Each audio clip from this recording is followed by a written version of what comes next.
దేవుడికి వందనాలు. తాతగారికి నమస్కారం. తాతగారికి వందనాలు. నాకు ఇచ్చిన అవకాశంకి అందరికీ వందనాలు. నాకు ఇచ్చిన వాక్యం మధ్యవర్తి. మధ్యవర్తి అంటే చాలా అద్భుతమైన అలాగే గొప్ప మీనింగ్ ఉంది. ఓల్డ్ టెస్ట్మెంట్లో మధ్యవర్తిగా యాజకులు అలాగే యాజకులు అలాగే ప్రీస్ వచ్చారు. వాళ్ళు ప్రేయర్స్ అలాగే సాక్రిఫైసెస్ చేశారు.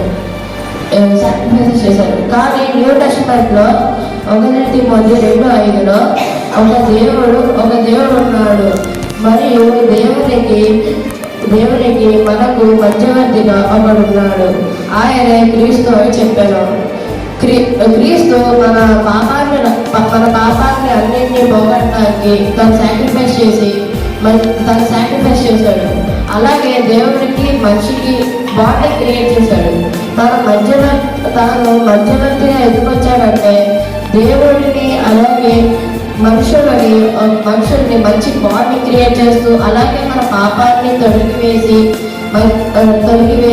మన పైన మంచి బాండింగ్ అలాగే ఇంప్రెషన్ తేయడానికి వచ్చాడు మధ్యవర్తిగా. అలాగే మొదటి హెబ్రీయులు 9:15 అధ్యాయంలో యేసు కొత్త నిబంధనగా మధ్యవర్తి. ఆయన మరణం తర్వాత మన పాపముని తొలగి వేశాడు. చెప్పినట్లాగానే మధ్యవర్తిలాగా వచ్చి మన పాపాలన్నింటినీ పోగొట్టి మనకి కొత్త జీవితాన్ని అనుగ్రహించి దేవుడి మధ్యలో ఎక్కువగా బాండింగ్ క్రియేట్ చేశారు. రెండవదిగా రోమా 5:8 మనము ఇంకా పాపలుగా ఉండగా క్రీస్తు మన కొరకు వచ్చి తన ప్రాణాన్ని అర్పించను. తాను ఎప్పుడు మన కోసం ఆలోచించాడు కానీ తాను గురించి ఎప్పుడు ఆలోచించలేదు. దీన్ని బట్టి ఏం తెలుస్తుందంటే దేవుడికి క్రీస్తుకి మన పైన ఉన్న ప్రేమ ఆప్యత ఎక్కువగా ఉందని తెలుస్తుంది. అందుకే అలాగే ఎప్పుడు కూడా మనము ఎప్పుడు బైబిల్ని చదువుతూ అలాగే దేవుడిని ఆరాధిస్తూ ఉండాలని చెప్తున్నారు. అసలు క్రీస్తు ఎందుకు మధ్యవర్తిగా రావాలి? ఎందుకంటే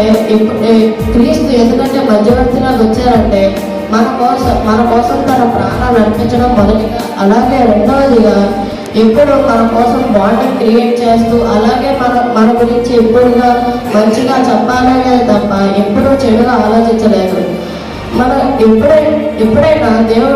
ఎప్పుడైనా దేవుడు క్రీస్తు ఓన్లీ మరణించాడు అంటే ఒకసారి మరణించాడు అంతే, మన పాపాన్ని కడిగాలని కాదు. ఎప్పుడు మన కోసం ఆలోచించడం, మనల్ని ప్రేమించడం, అది కూడా మనం గ్రహించాలి. అలా ముందుగా యేసు చనిపోయిన తర్వాత మనకి ఇంకో మధ్యవర్తిగా వచ్చారు. ఆ మధ్యవర్తి పరిశుద్ధాత్మ. అంటే ఆయన మధ్యవర్తి కాదు, సహాయకుడు. యెహోషువ 14:16 నేను తండ్రిని అడుగుచున్నాను, ఆయన నీకు ఒక పరిశుద్ధాత్మను పంపుచున్నాడు, ఆయన నీకు సలహాలు అలాగే మిమ్మల్ని ఎప్పుడూ ఆగుతాడు. నేను ఒక కామన్ ఎగ్జాంపుల్ చెప్పాలనుకున్నా మధ్యవర్తి గురించి.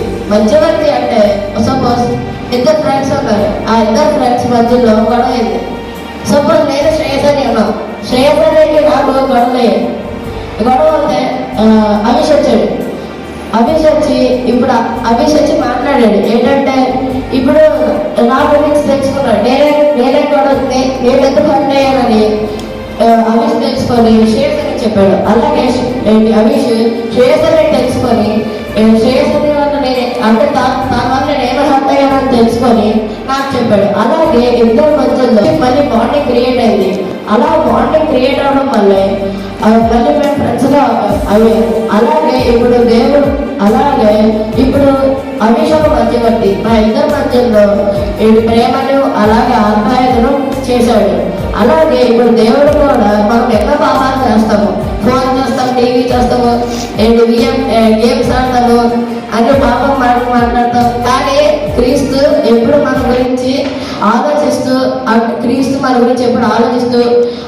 గొప్పగా చెప్తాడు. అలాగే మనం ఒకసారి అడిగాము, అబ్బాయి తప్పు చేశాము, మమ్మల్ని క్షమించండి అని అడిగామనుకో, తను తప్పక క్షమిస్తాడు. అంతే. ఈ చిన్న వాక్యాన్ని దేవుడు దీవించుదాకా. ఆమేన్.